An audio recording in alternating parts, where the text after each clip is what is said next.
Item number 13, the Honorable Prime Minister.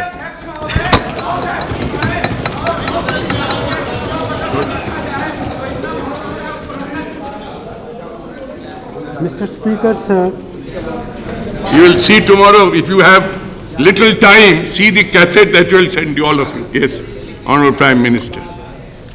How you have behaved, how the country has seen you.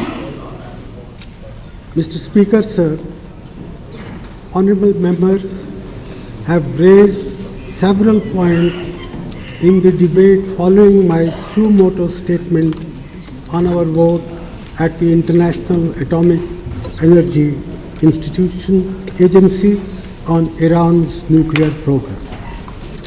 Sir, I respect the views voiced by honorable members on this very important issue, and I thank all the members for contributing to the debate in this august House.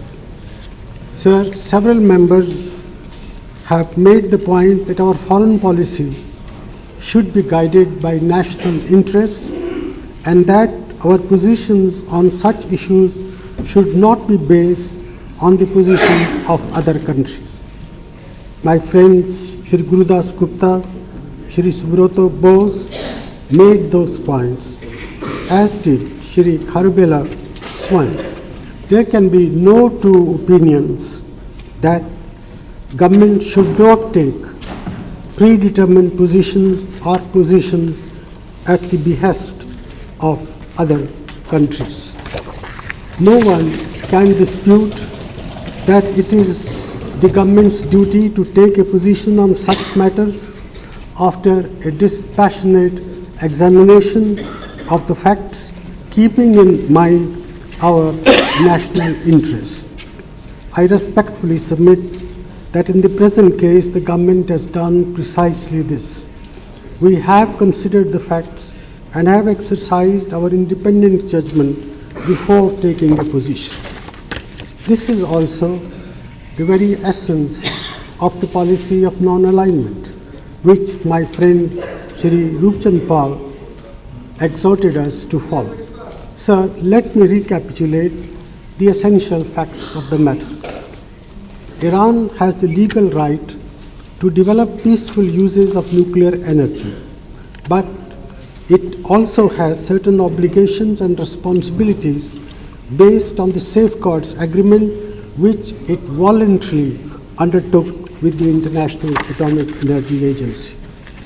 It was in recognition of the existence of several unanswered questions that Iran agreed to start the process of assisting International Atomic Energy Agency with investigations into several past activities.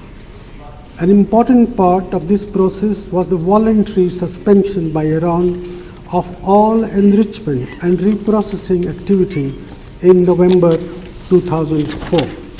However, since last August, Iran has renewed production of uranium hexafluoride and since then of uranium enrichment.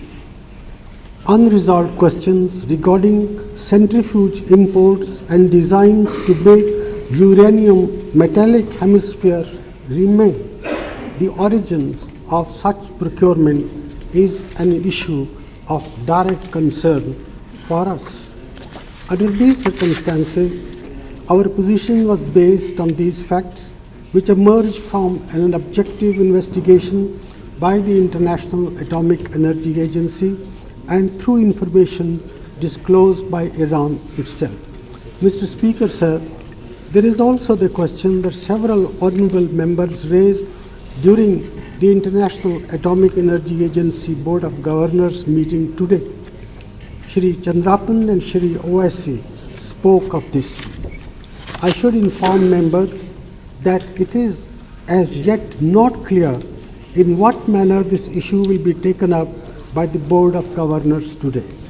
The resolution adopted by the International Atomic Energy Agency Board of Governors last month mentions certain steps that Iran and the International Atomic Energy Agency will be taking. Discussions are taking place in Vienna on this matter. The government's approach will be based on our consistent policy of promoting efforts for a resolution of issues through dialogue and discussion.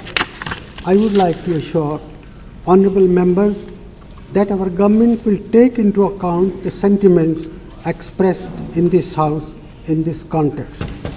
Some points were also made regarding opinions, regarding options that could have been explored by the international community.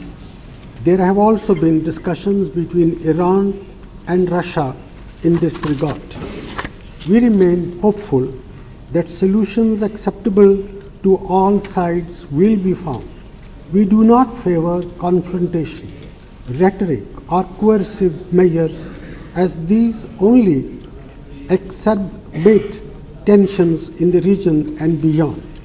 India has consistently stated that all sides must work to find mutually acceptable compromise solutions, and that confrontation should be avoided at all costs. For this to be possible, time must be given for diplomacy to work. Sir, I think there is consensus in Parliament and in our country that confrontation is not in the interest of India or of our region. Whenever this matter is taken up, we will work with all like-minded countries, including those from the non-aligned movement, for a mutually acceptable resolution of this issue. Mr. Speaker, sir, several honorable members, including Major General Kanduri, expressed concerns regarding our relations with Iran and the effect of these developments on this important relationship. As I said in my suo motu statement, our government is committed to widening, deepening, and expanding our diverse and mutually beneficial ties with Iran. Only recently, my colleague, the Minister of State for External Affairs, Shri E. Ahmed, visited Tehran. He had meetings with the President of Iran, His Excellency Mr. Ahmadinejad, as well as several ministers of the government of the Islamic Republic of Iran. Shri Ahmed emphasized our desire to remain engaged with Iran on all issues of mutual interest. Sir, our desire to further deepen the friendly and productive ties between our two countries was fully reciprocated. Government will continue to monitor the situation closely and will deal with the Iran issue with the seriousness that it merits. In dealing with this issue, we will pay due attention to our relationship with Iran, the need to maintain peace and stability in the Gulf region, and safeguarding our own security. Sir, I reiterate that this House can rest assured that we will also take into account the sentiments expressed in this august House. Thank you, sir. Okay, now item